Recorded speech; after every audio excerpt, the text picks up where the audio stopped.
The House of Habsburg is one of the most famous and powerful families in history. What was it like growing up as a Habsburg? And what can the rest of us learn from their family history? That's what we're going to talk about today on Crisis Point. Hello, I'm Eric Sammons, your host and the editor-in-chief of Crisis Magazine. Before we get started, I just want to encourage people to smash that like button, to subscribe to the channel. You don't have to hit the notify button, though, because you have a life outside of the internet. Also, you can share this with others. You can follow us on social media at Crisis Mag. Well, we have a great guest. I'm just going to jump right into it. We have a great guest today. Very excited about this one. Have been for a while. Archduke Eduard Habsburg is Hungary's ambassador to the Holy See and the Sovereign Order of Malta. His family reigned in Austria, Hungary, Germany, Spain, and quite a few other places. He's also known as Archduke Eduard of Austria, and he's a diplomat and social media personality. He and his wife have 6 children, which that's the most important part of this entire bio, I'm sure he thinks. He is the author of several books. One I just got for my daughter recently, Dubby, the Double-Headed Eagle. He's also written volumes on Thomas Aquinas, James Bond, and Harry Potter, novels and screenplays. His most recent book, though, published by Sophia Institute Press, is The Habsburg Way, 7 Rules for Turbulent Times. Welcome to the program. Thank you for having me on the program, and many greetings from Rome. Yes. So as the ambassador of Hungary to the Holy See, my goal here is to create an international diplomatic incident. Try to find some way. I'm just kidding. We'll avoid any of those type of topics that you're not allowed to necessarily discuss on podcasts. No, Eric, it's very easy. If you speak about certain topics, I'll become diplomatic, which means boring, and you don't want to be boring. That's true. That's true. Yes. All of a sudden, you'll give these generic responses, and I'll have to be like, okay, let's move on to something a little more interesting, like we were talking about before we got on about like Star Trek Picard and things like that. But yes. So anyway, so let's go right into it. So obviously, you're a member of the Habsburg family, and I know you've been asked this before, and you talk about a little bit in the book. But what was it like growing up as a Habsburg? It's a very strange experience. I mean, for me, it's the only experience I know because that's my life. But I can tell that for people outside, it must be pretty weird. I would say they offer you a ready-made identity. And this is a mixture of what your family expects you to stand for and to be, and what other people expect you to stand for and to be. If you're Edward, you're Edward. But if you're Eduard Habsburg, you're part of a 1,000-year-old family that stood for certain things. And when you look at the family and you see it is rather a nice family that stands for positive things, for marriage and friendship and diplomacy and bringing people together than slaughter, massacre, backstabbing, poisoning, it makes it a bit easier to accept this mantle that you get handed. But if you ask me how it is to grow up, it's a mixture. I usually say that the first time you really, really run into trouble with your name is in school.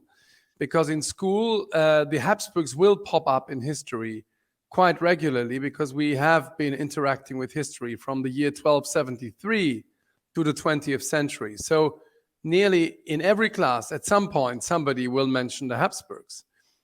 And then the teacher will say, well, this is something that surely Mr. Habsburg can tell us. And then everybody turns around to you. And you, of course, don't, because you, as I write in my book, you haven't been born with other memories like the Bene Gesserit in the Dune novels.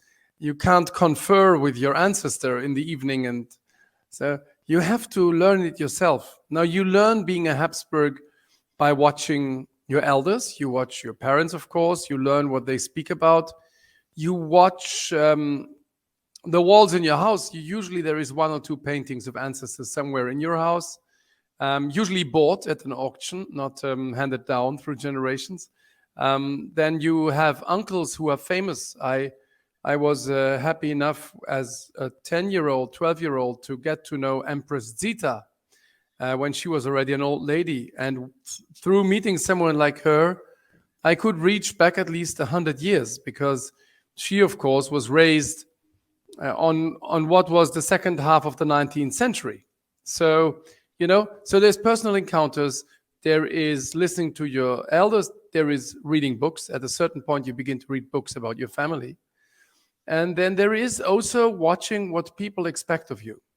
You go to events, you go to, there's a centenary of some emperor, and then you all stand there, several members of your family, and you see the head of your family giving a speech. You see the anthem being played, the old Austrian imperial anthem, Kaiserhymne. You see people crying. You don't understand this because you live firmly in the 20th and 21st century. And you suddenly see people cry when your family is mentioned. You see Schützen, these people in the traditional uniforms with their historic big rifles giving salute shoots. And you try to make sense of all that. It's really quite interesting. But it's 80% cool to be a Habsburg. I have to admit it. I don't know whether I would want to be other families, but Habsburg is really nice. Yeah, I can imagine. You are the first person I've interviewed who has a relative in the background here, because I have a Blessed Karl bust here right behind me. And we had a discussion on here about Blessed Karl at the podcast a while back. So just so people can kind of understand where you sit in the family. Of course, most people who watch this know Blessed Karl, of course, was the last emperor, and he had a son Otto, and who died not that long ago, maybe 10, 15 years ago, something like that. Yes. And of course, he had a son, I think Karl, I believe is Otto's son's name. Yes, he's the head of our family now. Right. So he's the head of the family now. But now, where are you? I know I've seen you joke on Twitter that you'd had to, kill about 50 to 100 people in order to be first in line. But so how are you related then exactly to Blessed Karl's family and in the line? Eric, if you want to do this right, you need a piece of paper and 20 minutes, but we don't have that. So I'm going to give you the Reader's Digest version. So there are 4 lines of the Habsburg family, 4 branches if you want to. They all split up in about 1800, in the time of the grandchildren of Empress Maria Theresia. Now, Maria Theresia was the last Habsburg, if you want so. Female, there were no male Habsburgs left. And then she married Franz von Lothringen. And after her, the family was called Habsburg-Lothringen. She had 16 children, out of whom only 2 sons survived. One of them, Joseph II, the other one, his brother Leopold, who took over from him. But thank God, Leopold had 16 children too, and 10 sons. And from these 10 sons, the 4 lines that are the Habsburgs today come down. So I would say the Vienna line, which is Franz II, afterwards Emperor Franz Joseph, after that Blessed Karl and Otto. And then you would have the Tuscany line, which is the descendant of Franz II's brother Ferdinand, who remained in Florence in Tuscany as Grand Duke of Tuscany. And then when Italy united, all these Italian Habsburgs fled to Austria. That was the Tuscany line. Then you had the Teschen line. Those are the descendants of Archduke Charles, who beat Napoleon in the Battle of Aspern. They lived in Poland for a long time. They have nearly died out. There are just very few of them left. And the youngest branch, and that's where I fit into the picture, is the Hungarian branch of the Habsburgs. My ancestor, great-great-great-grandfather, Archduke Joseph, went to Hungary as Palatine of the emperor. He was sort of the emperor's second man in Hungary, doing the connection between Hungary and the emperor. And he went native, so to speak. He fell in love with Hungary and the Hungarians. And his family stayed in Hungary ever since, until up to the Second World War. And then my family fled. So we have quite a numerous branch, lots of children. That's the Hungarian branch. So those are the 4 branches. So if you ask me how I'm related to, it's quite easy. If you go back 3 generations, then Karl's and my great-great-grandfathers are brothers. But that's that's far away. And there is, of course, several cross relationships over the last 200 years. So that's it. But as I like to joke, is if people say that Edward is going to be our emperor, I always say I have to kill about 80 male Habsburgs. It will be quite a massacre. But, you know, you always think about it when there's a family meeting. You always think about it. Yeah, I can't really picture that ever happening. So now a lot of people, I think that the common, at least in America, probably even in the Western idea of the Habsburg, is it's a historic thing. It's something in the past we can learn about in history. But kind of the purpose of your book, it seems to me, one of them at least, is to say the Habsburg family still has something to say to the world today. And what would it be that you would say the Habsburg family today can say to the world? Like, what's the message it's trying to tell the world? You know, Eric, before I answer this question, while you were talking, I was just thinking that's exactly the message of my other book, Dubby, the Double-Headed Eagle, because in that book there is a nefarious organization that tries to keep all the values of the Habsburgs in the past. It's really the same message. Very interesting for pointing that out to me. My daughter, who I got the book for, the Dobby book, a couple months ago, when I mentioned last night at dinner, I was like, "Oh yeah, I'm going to be interviewing you tomorrow morning." She's like, "Oh, he's the one who wrote the book you got me, right?" I said, "Yeah." I said, "Yeah, but I'm not going to interview him about that book. I'm actually interviewing about a different book." But now I'll tell her, "Hey, we're actually talking about Dobby as well." The same topic. It's the same topic, really. So what I usually say as a traditional person is, if things were good for the last several hundred years, they don't automatically become bad by the invention of the internet or the idea that man has totally changed about 50 years ago and is now on a superior level of existence. I think the values that the Habsburgs stood for are something to be presented to our time, especially to our time. The title of the book, because, you know, I thought I'm going to write a history of the Habsburgs. That's boring. I'm not going to write another history of the Habsburgs because that exists. And I said, okay, I'm going to try to figure out what are the 7 central values, principles of my family. And when I tried to list them up, it was quite an interesting process. You know, asking uncles, going through books, reading articles, trying to find people who did that before me. And 7 is a nice number. I could have had more or less, but 7 is good. And I realized, wait a minute, some of these things seem really relevant to our times. And I sometimes have the feeling, and I think many of your listeners will have the same feeling, that we're a bit down the rabbit hole in Wonderland behind the mirrors. That as the cow in Gary Larson says, perhaps it's the rest of the herd that has gone insane. We live in a crazy time. Everybody seems to be without roots, floating around, alone, helpless. No values are safe anymore. Everything is gone. Everything is up in the air. Everything is for grabs. And I want to encourage people who stand for values, and I want to give them a few things to hold on. I think that's mostly it. And what I think is that these 7 points that I talk about, some of them very obvious when you think about Habsburg, some a bit less, are things we can ask from ourselves, for our society, and also for our political life. For me, it was quite surprising. The other big surprise was how surprisingly similar the values of the Habsburgs and many values of the American nation are, of the United States. I began writing the book for American readers, but I realized I don't even have to force it. There is quite a bit that Americans will understand, which is crazy because the United States are the republic, the democracy, and the Habsburgs must be seen as a dusty old tyrants that we have to fight against. But not at all. Not at all. Yeah, and it's interesting because it seems like in this country, there is this very rapidly growing devotion to Blessed Karl, which is, I mean, on its face, it's very odd.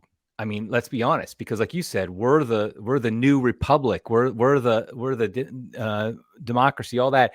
I mean, Blessed Karl was our enemy in the war he was involved in, and so there should be really we should be opposites, but as you're seeing, really the true values are not. Now, you mentioned you have your 7 rules for turbulent tides with 7 kind of themes. That 7 is a very good number. Another great number is 3. And I felt like there are 3 major categories we're talking about when it comes to Habsburg, what they can teach us. And that's faith, family, and politics.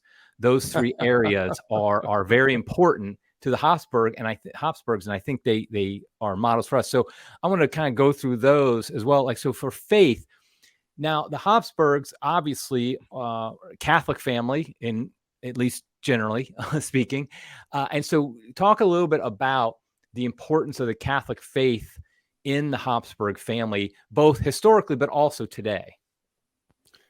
You know, we've gotten used to the idea that political leaders should be neutral. Ideally, don't have any religion. In the States, it's a bit less, but in Europe, people are totally neutral. You will never say their religious convictions, except, of course, if you go to Central Europe or Hungary or something like that. But in the western part of Europe, it's really a cemetery. And we have forgotten that for our ancestors, having a faith and a public faith was the most normal thing in the world. The Habsburgs were Catholic, and they really showed it because they had to show it, because they were an example to their peoples. And it began in 1273. Before 1273, before the first Habsburg, who became ruler of the Holy Roman Empire in 1273, Rudolf became emperor. There was a famous story when he was riding in the forest and hunting somewhere in Switzerland. And he saw a priest trying to cross a river with a viatic, with bringing the sacrament to a dying man. And the river was swollen and he couldn't cross, it was too high.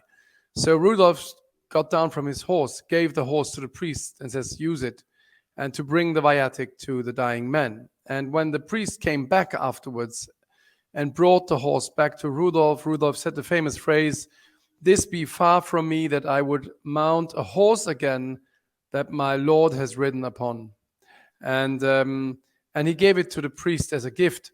Now this is a gesture, it's a story, but I think it is very, very appropriate. And the people in the area said this is going to be rewarded, this gesture. And it was, because he became an emperor and he founded an incredible dynasty that remained for the next 800 years, shaping Europe by faith. The Habsburgs were always Catholic. There were a few who were pretty weak sauce when it came to Catholic faith. There were a few who gave shocking examples of not living their faith fully. And some made quite a mess of it, but nearly all of them were very Catholic. And that played into everything. You mentioned after faith, family. The Habsburg marriages went well when they went well, and most of them went well because of faith. Faith was the establishing principle of Habsburg marriage. And politics was always imbued by the Catholic faith of the Habsburgs. There's a very nice passage in my book where I quote Henry Kissinger's Diplomacy. And he speaks about the difference between Cardinal Richelieu, a Catholic cardinal, in Paris, and Ferdinand II, Emperor of the Holy Roman Empire. And Kissinger writes how Richelieu is absolutely astonished that Ferdinand is not ready to give some concessions to the Protestant princes in his empire, because by that he could have had peace like that. But as Ferdinand himself said, if I wouldn't love them and care for them, I would just let them in their error. But because I love them and I want them to be saved, I can't do that. So he remained stubborn, and I think it is because of him that Austria is still Catholic today, while Richelieu was ready to basically make an agreement with the devil or with the Muslims if it helped the state reason of France. So faith also always informed and imbued every action that the Habsburgs did as emperors, as family fathers, as parents of their peoples. Now, this question might bring out a diplomat's answer, and that's okay. But I want to ask a little bit, because in America, the separation of church and state is seen as a completely like that's our number one rule almost to a lot of especially secular people in this country. And of course, that was not the case with the Habsburgs, as you mentioned. It was always combined. And today in Hungary, I know it's not like it's a Catholic state or anything like that, but at the same time, from what we see over here, it does seem like your rulers seem to be much more open about their faith. We had your president came to speak in America. She spoke at like Franciscan University of Steubenville, and my daughter, my son went to that and said it was very good. But they speak more openly, it seems like, about their faith and about, I don't want to say the integration, because that also brings up a bunch of ideas, but just the relationship at least. And so I guess what I'm trying to ask is, how can that relationship... Don't be shy, Eric. Don't be shy. How can the relationship between church and state in the modern world work out in a better way? And perhaps with Hungary as an example of how that is happening today. Hungary is pretty unashamed about the fact that it's a Christian state and a Christian country with a 1,000-year Christian history. And our constitution begins with the word God. God bless the Hungarian. It's the beginning of our anthem. And of course, we have separation of state and church. But our constitution also states that state and church work together for the good of society. State and church and religious communities work together for the good of society. We have a close and good relation between state and church. In Hungary, it is a country where you will see church in the public space. You will see bishops at events. You will see politicians speaking about their faith, making the sign of the cross, helping persecuted Christians all over the world. And that's not just a political gimmick. It's a conviction. I can tell that when I go home to Budapest, as an ambassador, everybody wants to know what's going on in Rome. What did the Pope say? What are the latest events? Church topics are very, very, very, very interesting for all of the levels of government, because all these people, very many of them, have been raised in Catholic schools. Although a strong part of the Hungarian government is Calvinist, református, and while 60% of our population is Catholic and only 15% Calvinist, a strong part of the government is Calvinist, because the Calvinists are simply more active and more politically pushing people. People mostly are surprised to learn that Orban is not Catholic. They believe he's Catholic. Yeah, I know a lot of people do think that. I knew he wasn't. But now, wait, I'm sorry, but what is your president's name? What is her name? Katalin Novak. Okay, now is she Catholic or is she Calvinist? No, she's also Calvinist. Okay. But Orban is married to a Catholic, and Orban has a great respect, for instance, when he came to visit the dead body of Benedict XVI, or when he came to visit the Pope and had Holy Mass in the normal 10 o'clock Mass in St. Peter's with the normal Italians there. He knelt down during consecration. He didn't go to communion, of course, because he wasn't Catholic. But he has this incredible respect. And what I'm trying to say is Western European countries shouldn't be so terrorized of showing a bit more of their faith in public space. And I think perhaps if a few politicians would live their faith a bit more visibly, these things would be less stressful for many others. And in my book, I posit that if I know somebody's faith, I know how I can hold this person accountable. And if somebody believes in God, then I can suspect that he believes that he will have to render account to God one day about what he has done. And that, in my book, diminishes the possibility of corruption, of crime, of all these things. So I very strongly encourage people to vote for politicians that have a faith and speak about it and stand for values. You should vote somebody for his faith and not even though he has a faith. Yeah, so it sounds like basically it's not that there is a formal relationship between church and state in the sense of being one or united in that No, way. not But at all. it's Not at all. more a sense of just a relationship of, okay, let's work together for the good of the country and not shut out the church out of the state. Yes, Eric, it's important. This is a very important point, because people often say, for instance, at the Hungarian Bishops' Conference, that they are totally united with the state and everything. I can tell from years in getting to know these people, especially Cardinal Erde, they are strongly looking to it that they are independent.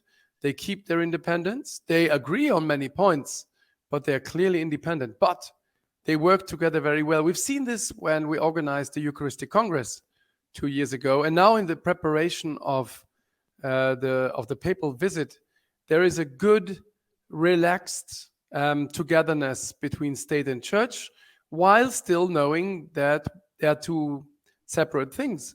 And I can tell, as an ambassador, my job is, of course, to be the ambassador of the Hungarian people and of the Hungarian current government, of course, to the Holy See.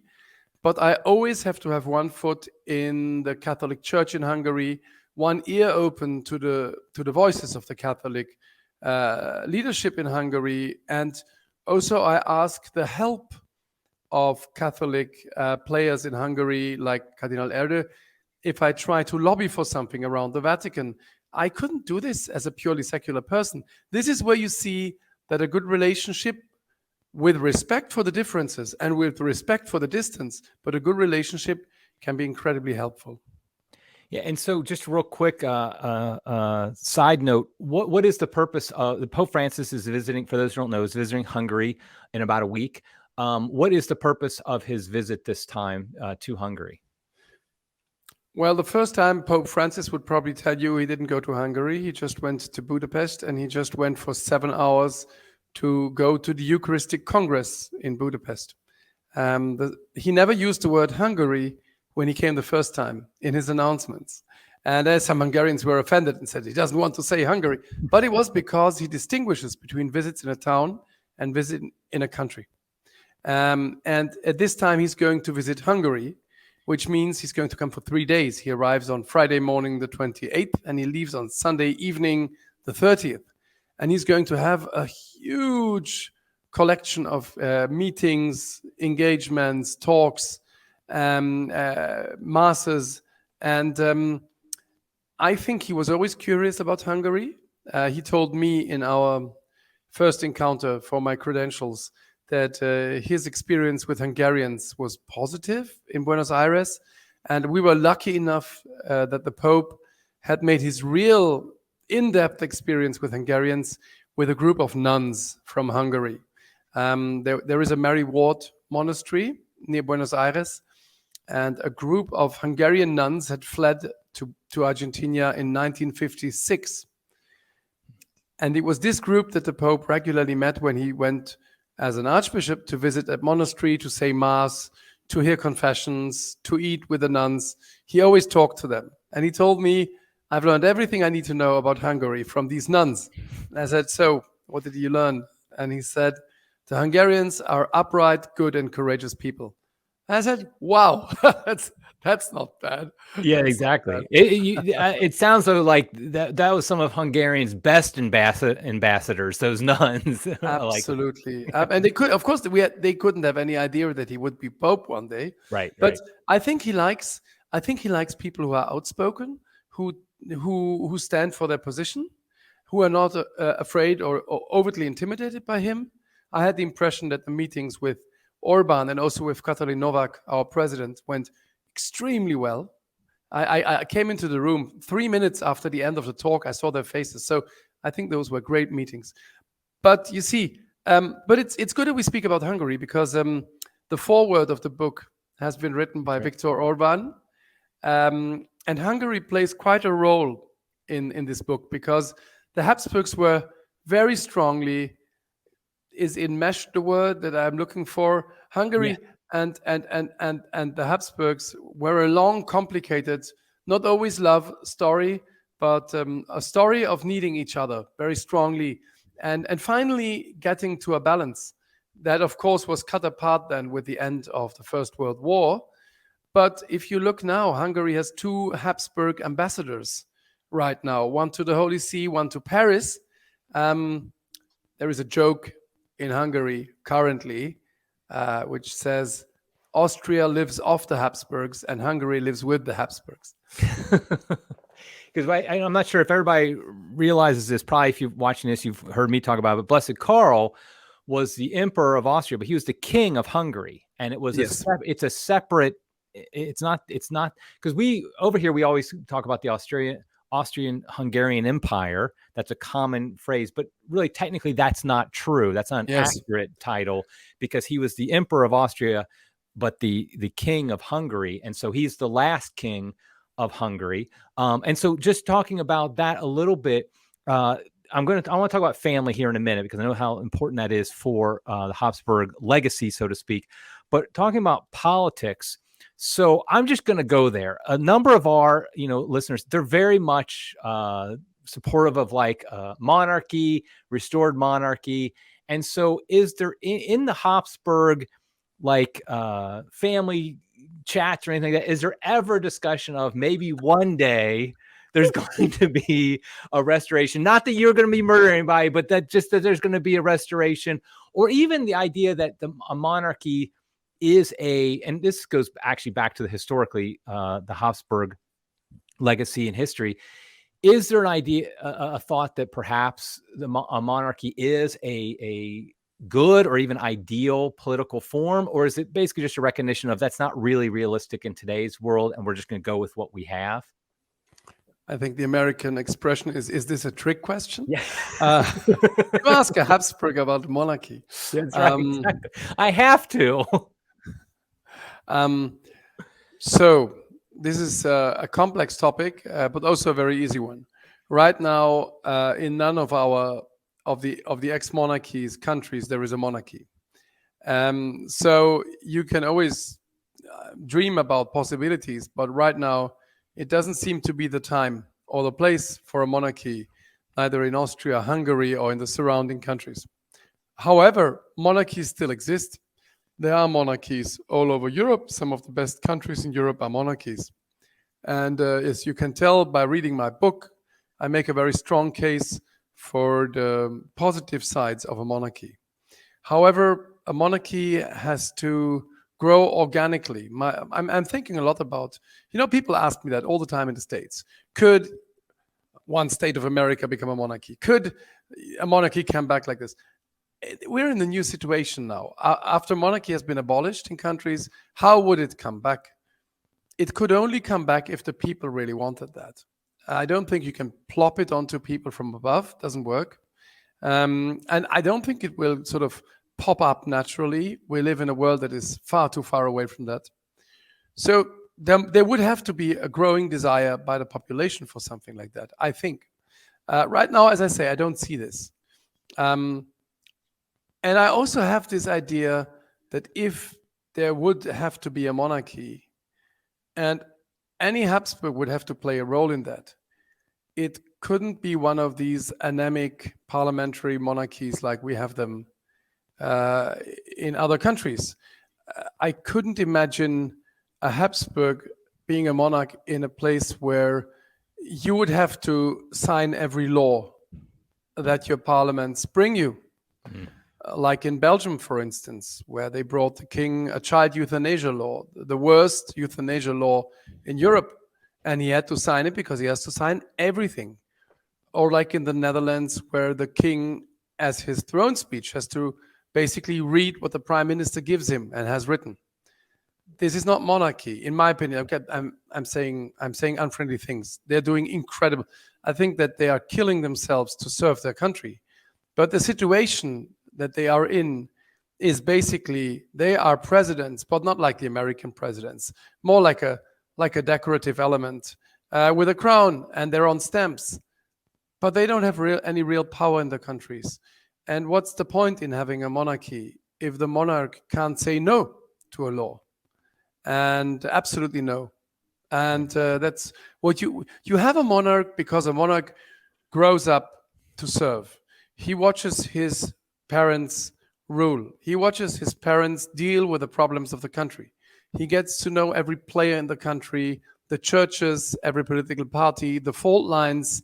He gets to know the entire history of the country. And his entire life, he or she is being prepared to serve, to serve. If then they come into a position of power, and I mean, this sounds all very ideal, but I think it's the case for many of the current rulers in Europe. You will think twice before you make a quick decision, because you can't leave this chair. If you're once a monarch, you will remain so, and you will have to live for decades with the consequences of your actions, and your children will have to live with those consequences. You cannot just say, I'm a politician for 10 years, and then I'll find a big fat job somewhere in big tech or somewhere with my good connections, and then I'll have a wonderful life. And I don't care what's happening to the state, because it's none of my business anymore. That's not a luxury that monarchs had. And therefore they will take into account things that perhaps a politician nowadays would never have to take into account. So there are some things that a monarchy can do really well. But as I said, it doesn't seem to be the moment right now. But as you asked before, that's what we have in our blood and in our DNA. So if monarchy would come along, I hope we would know what to do. Yeah, I would think it's kind of like what you said. If there was some movement to restore monarchy somewhere in one of these countries that lost it, first of all, in America, the problem is we've just never had it. I mean, I know technically we were under United Kingdom a long time ago, but really as Americans, we just have no real connection to monarchy. Your basis is fighting tyrants. Right. This is your founding myth. That's right. Exactly. That exactly right. We're literally born on an anti-monarchy stance. And so it would take a really radical difference there. Whereas in Europe, there still is at least some connections. And I think the Habsburg family being one of them, just the idea. But I agree with you that we're talking about has to be, partly though, I think the destruction of the West, the internal destruction of just seeing how things are going, desperate times call for desperate measures. And so it wouldn't surprise me, because I know in America, that's exactly why there's been a rise in this idea of maybe monarchy, is simply because here in America, for example, it's not just a bunch of uber Catholics who are saying maybe something like a monarchy, because you'll find secular libertarians who will say the same thing for very different reasons, because it's the analogy that I use that you just kind of suggested was the difference between an owner of a house and a renter. And a monarch is the owner of the house. Exactly. The president, the Democratic president, let's say, he is the renter. He doesn't have to hand it on to anybody. He doesn't have to take, and we all know that you treat your house better when you own it than when you rent it. Even the most diligent person does that. And so I think that's why there has been, I think it's still very tiny. I'm not acting like there's some big movement or something like that, but I do think it is something that people, when they're looking for alternatives, when they see our current system not working, that's what they have. And at least with your family, there is that history of knowledge of what it means to be a monarch, if not in practice, because obviously none of you guys have practiced it, but in just the kind of the family history that's been handed on to you, like you having experience of meeting servant of God Zita and that type of handing on. Eric, can I ask you a question? Sure. We both have spoken about Blessed Carl to audiences in the United States. I've spoken to 700 people near Dallas in a conference hall, and I saw young families, I saw young people, I saw enthusiasm for this man. I've never, ever in my life seen something like this in Europe. Why is there such an incredible love for Blessed Carl in the United States? Please. It is, and I'm glad. Okay, way to turn around. You are a good diplomat here. You turn around the question on me. But no, it's a great question, because it's an interesting thing, because I did not even know who Blessed Carl was maybe 5 years ago. Wow. And I think most Catholics in America would say the same thing. I mean, there's the hardcore people who have known him for a long time, but most of us have come to him very, very recently. And I think there's a number of things that really speak to his, his devotion growing here in America. For me, one of them, and I know this is true for other people, is him as his role as the peace emperor. Mm-hmm. That we see that, okay, I can say it, you can't necessarily say it, but I can say it, but I'm just very upset with America's foreign policy, that we seem to want to import conflict and war and just not peace everywhere around the world. And Blessed Karl lived in a very similar time to ours, in the sense of we have these local conflicts that threaten to become massive destructive forces worldwide. And there was one man who was sane during the World War I, as far as the world leaders go.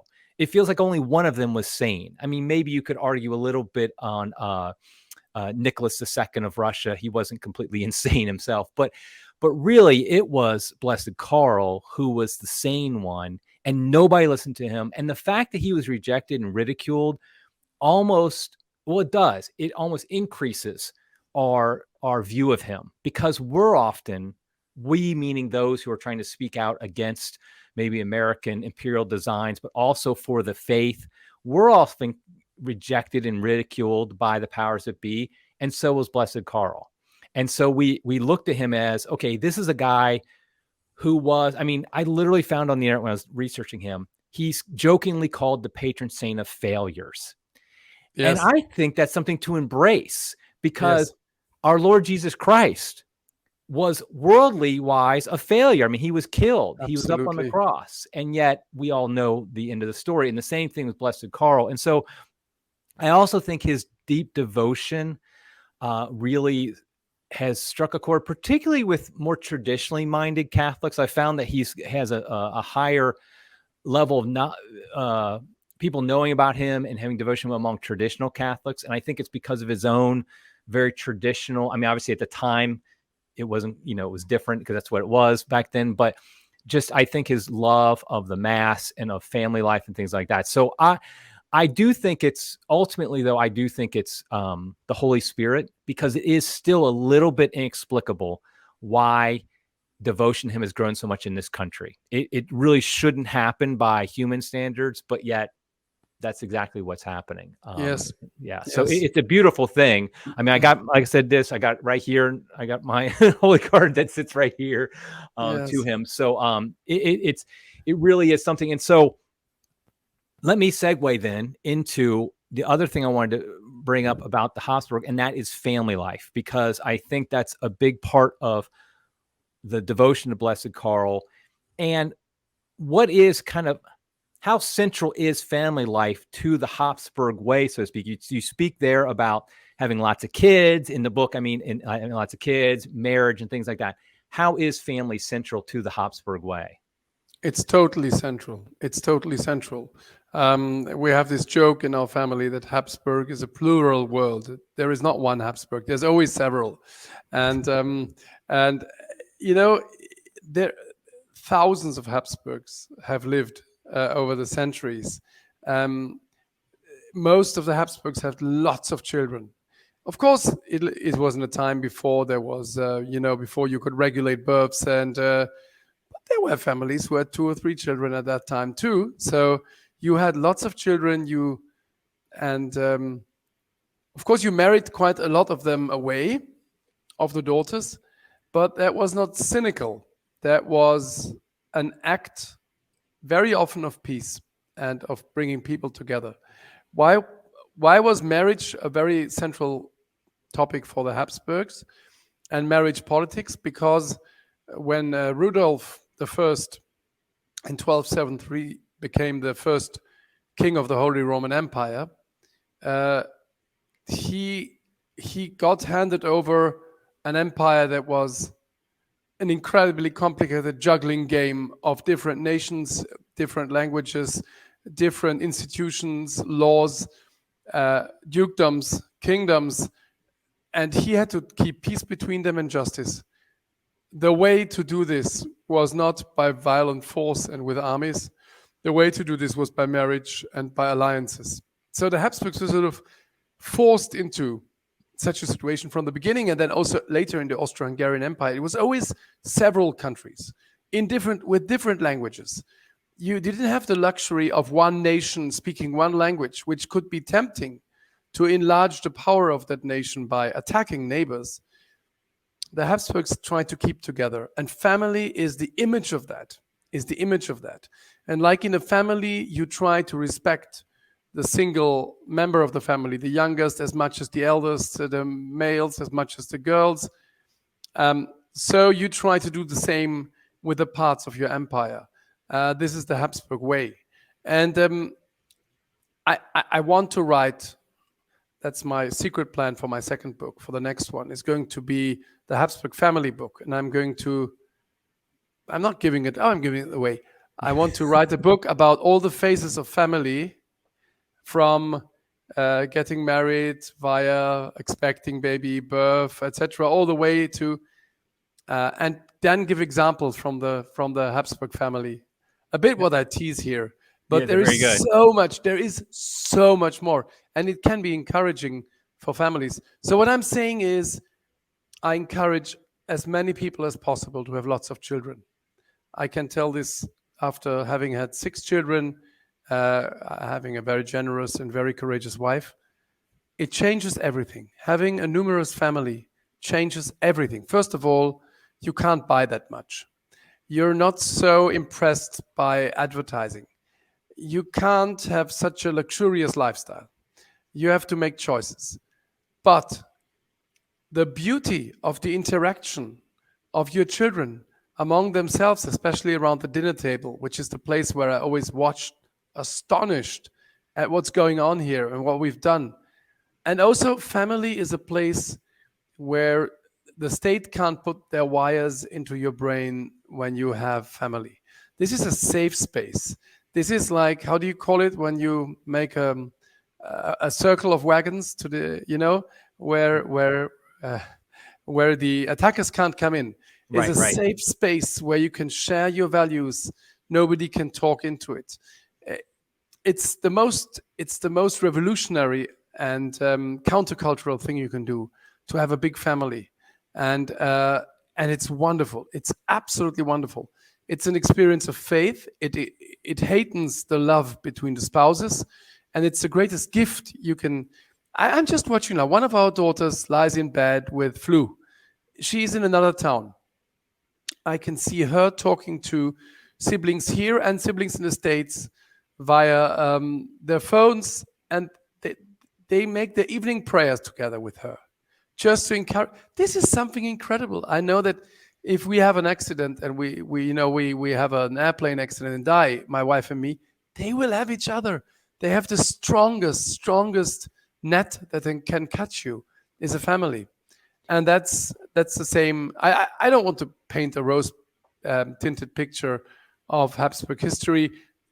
There were difficult times too in the Habsburg family. There were conflicts, there were rivalries. It existed, but the large majority was incredibly harmonic and positive. So that's why I think family is the thing, and it is. I think family and faith will save the world. Absolutely. And I share your experience of the beauty of a big family. I have 7 kids, and for example, my second oldest daughter is getting married very soon, and my youngest daughter is her flower girl, and it's just beautiful, that relationship then between them, that they share this, and just seeing my younger kids, how they look up to their older siblings, and how the older siblings love to be with and take care of their younger siblings. Exactly.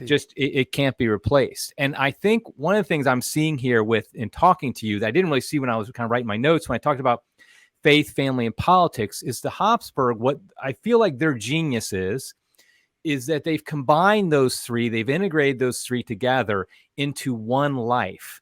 And I think, for example, a great obviously we were talking about faith and politics being related to each other, but also that's the one thing I did not realize about the Habsburgs until I started reading about them in the past couple of years, was how their expansion of the empire was not typically through military conquest. It was through marriages. It was done in this peaceful ways. And so, like you said, it wasn't a matter of, okay, our people who speak this language are going to now conquer your people and take over and make you speak our language and become part of our people. Instead, it was like, okay, your people will now be intertwined sacramentally through marriage with my people, and we will be one people, but you're still going to be your people, and we're still going to be our people, but yeah, we're going to be one people. And that's kind of and that's something I think in America, particularly because of all the difficulties we have with our melting pot, which sometimes is very forced and very difficult. This is like the Austrian Empire under Blessed Karl, and of course, Franz Joseph and everything was very much a melting pot in a very different way, though, because it was united in the faith, but also united in family, and united in the empire as well. So I think that's another great example for it. I think one word that is in my book is very important here, and that's subsidiarity. I really can't stress enough how important this element was. Of course, not under that name 500 years ago, but if you listen to what Charles V tells his son Philip II in a letter, he tells him, if you rule over different countries, you better respect the different languages, the different laws, the different rights, and their different customs, or you'll be in huge trouble. And I can see some of this in the United States. You're in theory still, at least, your country is built from bottom up. The strongest unit in the United States should be the state. You have a federal unit, but it should be weaker. The strength is, of course, if the state retains that power, because in moments of crisis, and I think also some sort of crisis over the last 2 or 3 years, a state can decide in some matters differently than the federal level can because of the power of the state. And this is something that we observe in Europe. There is a strong tendency to uniformization and to centralism in Europe. Brussels wants to call the shots even inside the member countries. And subsidiarity says the lower level should do what the lower level will do, and the higher level should only interfere if it's only the higher level that can handle that. And that, of course, leads to some people wanting to tell the Hungarians what kind of laws they're allowed to do in their country. And the Hungarians don't take well to that. And this is one of the reasons of conflict. So, for instance, the Austro-Hungarian Empire, when it went well, and I'm talking about the second half of the 19th century and up to the beginning of the First World War, if that meant that every parliamentarian could speak in their language, and that discussion sometimes took 3 times as long, then that was the case because you respected the single languages. And this is beautiful, because it's a bit like what we said about the dinner table, when the younger siblings learn from the elder ones. But the elder learn that you cannot just talk loudly and talk over your younger siblings, because at some point your younger sister that has tried 3 times to say something will run out crying. And then you'll have to bring her back in and give her some space and listen to her. And you will not get the food first, even if you're huge and hungry and smelly, because your youngest brother will get first. And you learn about to respect every single member of the family. And I think that's a recipe that's very important for our society nowadays. Right. Or the younger sibling will throw a bowl at their older sibling to get them to be quiet. Yes. That might also happen. So yes. So I want to start to wrap this up, and I'm not going to ask you who your favorite Habsburg is in history, but I am going to ask you to maybe name 2 or 3 Habsburgs that you mentioned in the book, that from history. You had, of course, on Twitter, you had the poll over the past week or 2 of who's everybody's favorite Habsburg is, and I believe Blessed Karl won, and Empress Maria Theresa, yeah, right, won. And so, who would you say are kind of like maybe 2 or 3 that stand out to you as real examples that we can look to today? And you can't use Blessed Karl or Servant of God Zita, because we all know they are. But who else would you say? One very good criterion for me was who among the Habsburgs checked the boxes for all 7 of my rules for turbulent times, and who perhaps for 6 or 5 I did this sort of unofficially while, in every chapter when I wrote about one of those principles, I always looked which names pop up again and again and again and again.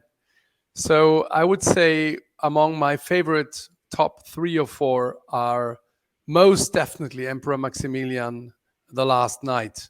He was a larger-than-life character that died at the beginning of the 16th century, but in his youth still grew up like a knight and did jousting and tournaments at the time when the knights had long since ceased to be.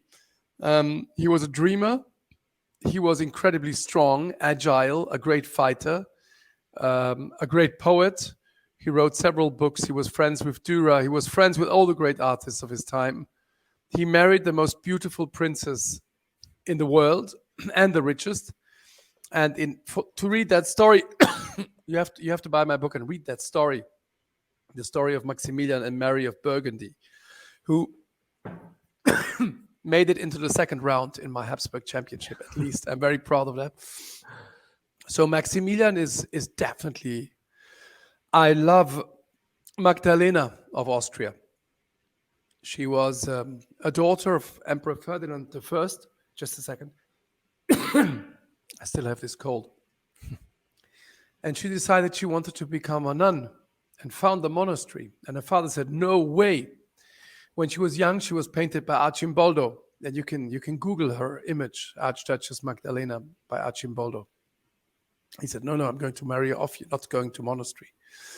And then she talked to him again, and she also had as a confessor Saint Peter Canisius, the famous Jesuit saint. So in the end, the father relented and said, you can found a monastery. And she founded a monastery with 2 of her sisters in Hall in Tyrol. And they had quite a large group of nuns there. And then she began working for Counter-Reformation in the country of Tyrol, educating people, spreading good writings against Protestant ideas. But the highlight came when the Pope tried to approach the Habsburgs for getting on the train, getting on the team for Counter-Reformation, because the emperor was not very impressive at that time. But Magdalena arranged a meeting with 2 of her brothers and with the Duke of Bavaria. And from there, basically the Counter-Reformation in Austria was born. This was one woman who followed what God told her. So this is another one that I love very much. And there are so many. Yeah. Yes, I won't mention Blessed Carol. Have I mentioned Blessed Carol? No, Yeah. I won't mention Blessed Carol. I think those are 2 very good examples that you gave of just some of the greatness that is part of your family in history and how they've affected. I'll give you another. I give you 2 others. I have a great love for Marie Antoinette, the doomed wife of Louis XVI, who became.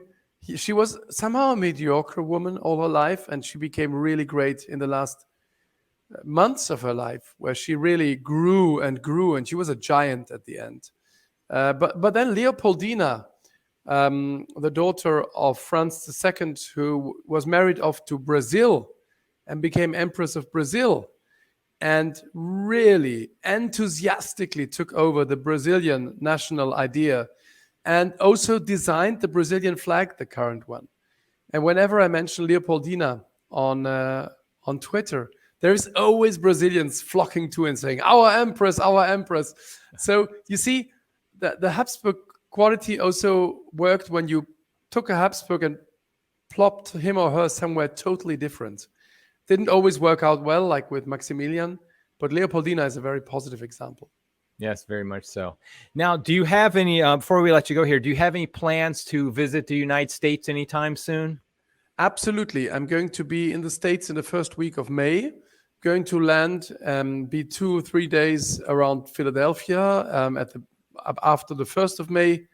And then I'm going to be 2 or 3 days around Washington, D.C. And there are going to be events where I'm going to do readings.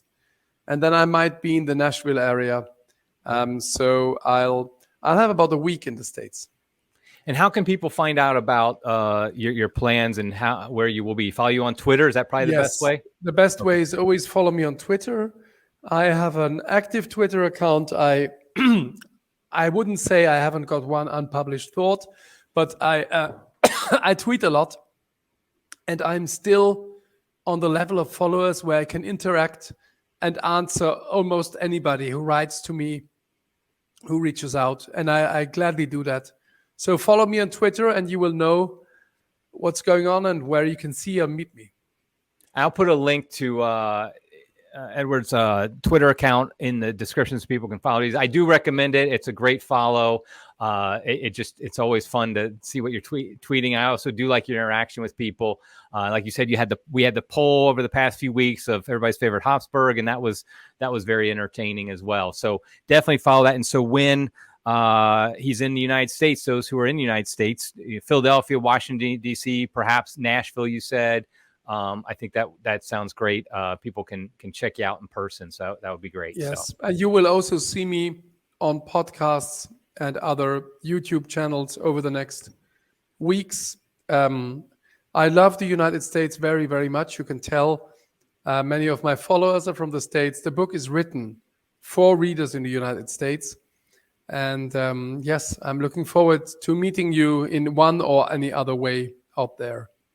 That's right. Yeah, that would be great. So I just want to recommend everybody, I'll put a link to how to buy this book, The Habsburg Way, 7 Rules for Turbulent Times. Highly recommend. I was privileged to be able to get a draft of it before it came out. Read it. I mean, I think it took me like, a day or two to read. I just read right through it, and excellent. I knew it was going to be a good one, and it's coming out this week from Sophia Institute Press. Well, actually, at Crisis Magazine's website, we'll have a direct link to buy it as well. So if you want, you can buy it directly from us as well. So yeah, we're looking forward to it coming out and everybody checking it out. Thank you very much, Eric, for having me on the fantastic Crisis Point. And I'm a fan of Crisis Magazine and of you, of course. And do follow him too. It's worthwhile. Thank you very much. Yeah, we really appreciate it. I look forward to seeing you. We were able to meet at last year's Blessed Carl symposium. Hopefully we'll be able to run. I was able to be your driver briefly, so that was a lot of fun. And we can hopefully we can do that again, and maybe you'll drive me around sometime. Maybe I'll come out there someday and you'll drive me around. How's that sound? I hope to drive you through Rome gladly. Yeah, there we go. Okay, everybody, we'll wrap it up here. Until next time, God love you.